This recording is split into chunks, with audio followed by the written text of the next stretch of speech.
Pagod na, pero laban lang. Kaya yan, walang susuko. Yan ang palagi nating sinasabi sa tuwing may nararanasan tayong mga pagsubok.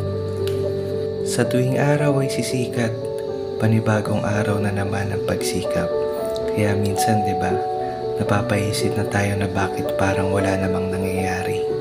Paulit-ulit na tayo nagsasakripisyo, pero bakit ganun pa rin ang alalahanin? Para bang ang buhay ay isang dagat? Minsan mahinahon, kadalasan maalon. Kailangan mo lang sumabay para ikaw ay makaahon. Pag nadapa ka sa iyong paglalakbay, kailangan mo lang bumangon. Mga luhang sumasabay sa buhos ng ulan, nakikipagsapalaran at nagtatanong sa sarili kung ano ba ang kapalaran. Lahat ng para sa atin ay may itinakdang pagkakataon.